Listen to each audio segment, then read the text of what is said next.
Hola, en este contenido vamos a acercarnos un poco a las relaciones entre psicoanálisis y crítica literaria y para eso les propongo que hagamos tres cosas. La primera será conocer las generalidades de la teoría psicoanalítica. La segunda será comprender los conceptos que propone Julia Kristeva, que es una psicoanalista. Y la tercera será usar esos conceptos de Julia Kristeva para producir crítica literaria.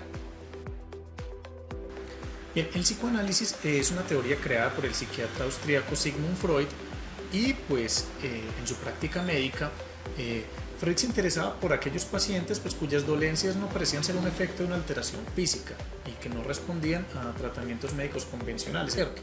Así que entonces pues a partir de eso él formula el que será el punto de partida de su teoría y es el concepto de inconsciente. Para Freud pues el inconsciente es aquella instancia psíquica en la que se encuentran los afectos, los impulsos y los deseos que buscan salir a la conciencia, pero que generarían angustia y displacer para el sujeto. Es algo así como si la conciencia fuera la tarima de un teatro, pero tras bambalinas pues hubiera muchos actores que estuvieran dispuestos y que estuvieran luchando por subir a escena.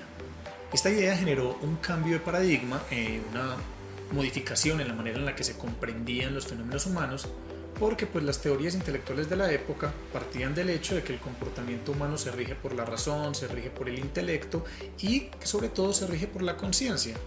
Ahora, lo que Freud propone es que mucha parte de nuestras motivaciones se encuentran por fuera de lo consciente. Otros aspectos que destaca, u otro aspecto en general que destaca Freud, pues tiene que ver con la importancia de lo sexual en nuestra estructura psíquica y pues creo que como ustedes quizás habrán escuchado, pues Freud es conocido por haberse basado en algunos mitos, por ejemplo como el mito de Edipo, para explicar algunas instancias de nuestra vida mental. Existen distintos autores representativos en la tradición del psicoanálisis y pues además de Freud tenemos por ejemplo a Carl Jung, que también es un psiquiatra, pero es austriaco, y quien entre otros aportes pues propuso la idea de un inconsciente colectivo.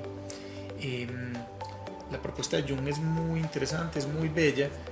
Los invito y las invito a que lean, por ejemplo, el libro rojo, que es un clásico, además, digamos, es un texto bastante amigable porque toca no solamente, digamos, campos que tienen que ver con la psiquiatría o con lo médico, sino con la antropología, con la historia. Es una lectura bastante amena.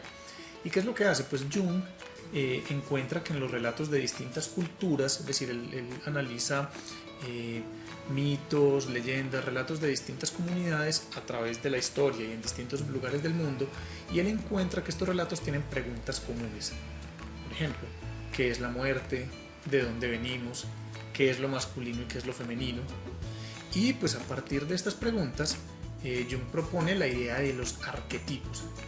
Para Jung, pues los arquetipos son imágenes mentales que responden a estas preguntas y que nos habitan como sujetos.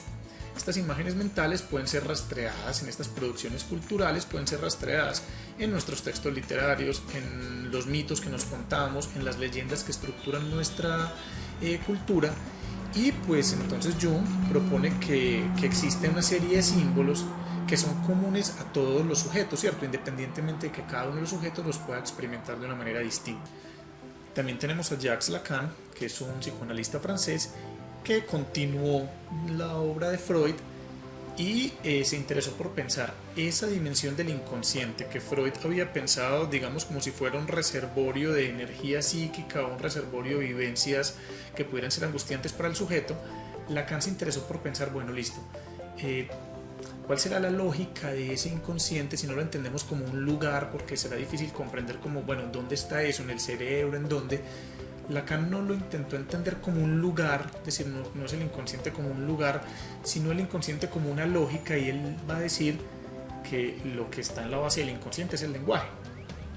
Ahora, para Lacan entonces, de lo que se desprende de esta teoría es que el conflicto que los conflictos inconscientes que los sujetos experimentamos tienen que ver con la forma en la que hemos estructurado nuestra vida a partir de una narración.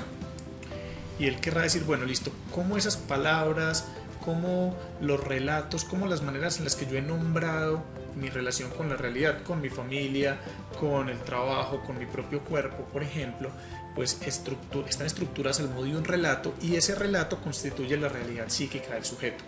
Así que entonces pues Lacan va a decir que existen ciertos significantes, él lo nombra como significantes, ciertas palabras que marcan, atraviesan la vida del sujeto de unas maneras particulares y tienen efectos sobre las decisiones que el sujeto va tomando día a día.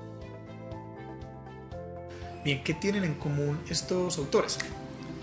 Pese a que pueda haber diferencias entre sus teorías, pues para ellos coinciden en que las causas de los fenómenos que experimentamos y que llegan a nuestra conciencia pues están en lo inconsciente. Bien, así pues fenómenos como el amor, es decir, la elección amorosa, la elección por ejemplo de una pareja, el fenómeno de la culpa, la forma en la que cada uno de nosotros se relaciona con el dinero, la forma en la que uno puede relacionarse con la maternidad, con la paternidad, la forma en la que uno puede relacionarse con el trabajo, en fin, con multiplicidad de fenómenos. Cada uno de estos asuntos, pues para el psicoanálisis tiene sus raíces en mecanismos inconscientes. Ahora, para comprender esos mecanismos, pues necesitaríamos hacer un curso extenso, incluso ni siquiera en psicoanálisis en general, sino en cada una de las teorías. Por supuesto, pues ni disponemos del tiempo para hacerlo, ni es el propósito de esta actividad. Entonces lo que vamos a hacer es que para este trabajo pues vamos a tomar como ejemplo dos fenómenos que son estudiados por la psicoanalista búlgara Julia Kristeva. Estos fenómenos son lo abyecto y la melancolía. Así que entonces voy a pasar a explicarlos, pero también sepan que en el contenido de la semana van a encontrar un texto en el que se despliegan estos conceptos de una manera mucho más amplia. Julia Kristeva es una filósofa, psicoanalista y crítica literaria búlgara, y en sus trabajos acerca de crítica literaria, pues ella se ha interesado sobre todo por la manera en la que los personajes femeninos son representados en la literatura, específicamente aquellos personajes que han sufrido y están sometidos a distintas formas de violencia. Entonces Kristeva pues encuentra que estos personajes encuentran dos fenómenos que ella nombra como lo abyecto y la melancolía. Así que entonces, antes de continuar, pues yo les voy a sugerir que pausen este video y que busquen en el diccionario ambos términos. Recuerden, lo abyecto y melancolía. Y a partir de esas definiciones, pues empecemos a desglosar. Acerca de lo abyecto, pues de las definiciones que ustedes podrán haber encontrado en el diccionario, yo me voy a quedar o les sugiero tener en cuenta dos. La primera es algo que es despreciable. La segunda es algo que se arroja lejos de uno, algo que se expulsa. Bien. Para Kristeva, pues hay situaciones en las que algo que es horroroso, que es insoportable a nivel inconsciente, algo de lo que yo como sujeto no soy consciente porque puede estar reprimido, pues va a aparecer en mi conciencia en algunas ocasiones al modo de algo abyecto. Bien. Esto quiere decir que para el sujeto pues aparece, emerge en la conciencia a la manera de algo que lo hace sufrir, que le causa dolor, le causa asco, le causa repulsión, pero que no hace parte de sí mismo, sino que está puesto en el afuera. De este modo, pues el sujeto no acepta lo abyecto como una característica propia, no lo considera como algo que lo hace sufrir internamente, sino que proyecta en el mundo exterior eso que le es repulsivo en algo del mundo exterior. Pero este contenido que es abyecto y que lo proyecta en el mundo exterior es algo que es difícil de nombrar, algo para lo cual es algo a lo que el sujeto le cuesta poner en palabras.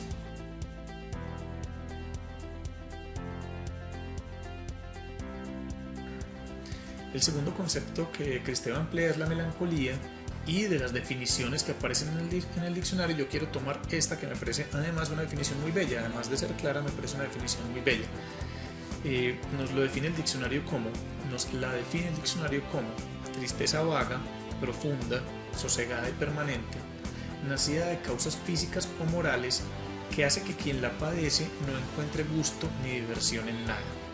Tomando en cuenta esta definición de melancolía, pues para Kristeva, recordemos que ella se interesa particularmente por la representación de los personajes femeninos en la literatura y cómo estos personajes pues están sometidos a situaciones de violencia que no necesariamente son violencias producto de una guerra o producto de algo externo a su vida doméstica, sino muchas veces son personajes que están sometidos a violencia cotidiana, es decir, en su entorno cercano. Y pues Kristeva lo que encuentra es que estos personajes en la literatura, pues con frecuencia ese conflicto que experimentan al no poder salir de ese entorno, al ser víctimas, al estar sometidas a esas formas de violencia cotidiana, pues aparecen en la conciencia al modo de la melancolía. Es decir, además de otras formas en las que puede esto emerger, aparece en el modo de un estado en el que estos personajes pues pierden el deseo y entran en un estado de letargo.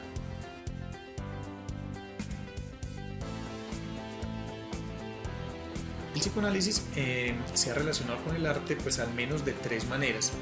La primera de ellas ha sido intentar entender el proceso creativo, es decir, a la crítica literaria le ha interesado entender cuáles son los mecanismos que ocurren en el proceso creativo. Por ejemplo, Freud, entre uno de sus conceptos, nos plantea la idea de la sublimación. En la sublimación, Freud nos mencionaba que ciertos deseos que el sujeto experimenta o que están en el inconsciente del sujeto y que no se pueden realizar porque algo en lo real se los impide, esos deseos emergen de una manera convertida, de una manera sublimada en la obra artística. Desde ese punto de vista, pues la obra artística sería para Freud un sustituto del desarrollo, de la ejecución, de la realización de los deseos, ¿cierto? Es decir, en esa medida, el sujeto que no puede realizar el deseo en particular, algo que tiene en su cabeza y que desearía hacer, pues en lo práctico, en lo material, pues lo puede ejecutar a través de la obra de arte. La segunda manera que le interesa al psicoanálisis pues, es analizar al escritor a través de su obra. Desde esta perspectiva, pues se parte de la idea de que cuando yo escribo una obra, a la vez estoy develando ciertos conflictos psíquicos, cierta estructuración mental que me es propia, que me es individual, y pues desde esta perspectiva yo podría, como lector y como crítico, pues adentrarme en la biografía del personaje a partir de su obra. Esto ya es una postura personal, digamos que no es la línea que a mí más me parece interesante, porque creo que puede arrojar resultados que son, digamos, una sobreinterpretación. Me parece que quizás yo no podría, y no sé si me interesaría tanto detenerme en la figura del autor. Yo creo que me parecería más interesante la figura de su obra, pero pues existe una forma de la crítica literaria desde el psicoanálisis que se interesa por la configuración mental del autor a partir de su obra. En tercer lugar, pues al psicoanálisis también le interesa comprender cómo la obra retrata fenómenos que son comunes al ser humano. Es decir, ya en este caso no nos interesa ni el proceso creativo que hay detrás de la construcción de la obra, ni cuáles son los conflictos o las vivencias psíquicas del autor, sino que nos interesa que ese texto literario pues nos da a entender, nos representa la manera en la que los seres humanos experimentamos algunos conflictos y pues nos permite comprender un poco cuáles son los mecanismos inconscientes que están detrás de esos conflictos que se experimentan y que se representan en la obra literaria. Por ejemplo, supongamos que analizamos Crimen y Castigo de Dostoyevsky y que lo hacemos basados en el psicoanálisis. A una crítica así le interesaría explorar, por ejemplo, cuáles son las raíces inconscientes del fenómeno de la culpa que experimenta el personaje principal. Que de hecho, quienes hayan leído la obra pues recordarán que el personaje principal experimenta la culpa incluso antes de haber cometido el crimen. Bien, así que entonces a una crítica desde el psicoanálisis le interesaría pensar cuál es el mecanismo de la culpa, y no únicamente en ese personaje, sino quizás entender cómo experimentamos los humanos la culpa y cuáles quizás sean los mecanismos inconscientes que estén detrás de ella.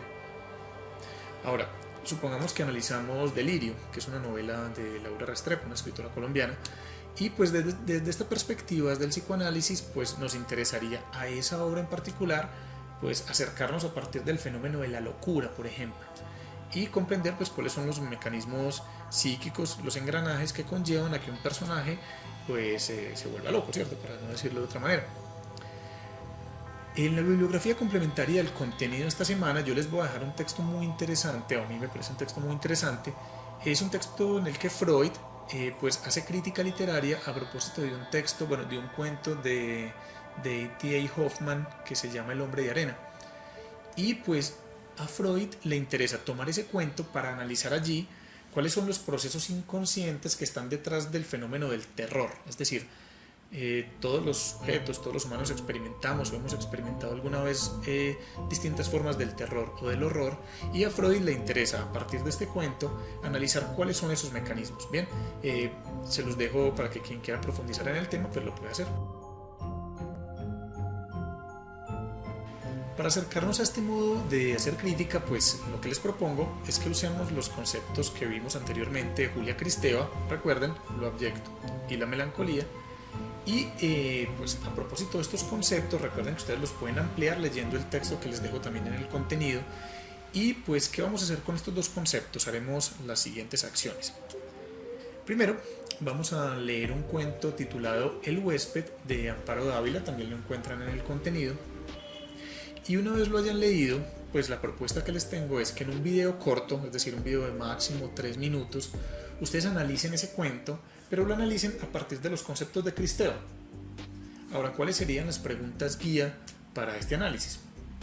La primera sería, ¿qué es lo abyecto en el cuento de Amparo Dávila? Es decir, ¿cómo está representado ese concepto de lo abyecto en el cuento que leímos? La segunda pregunta sería, ¿cómo aparece la melancolía en el personaje principal?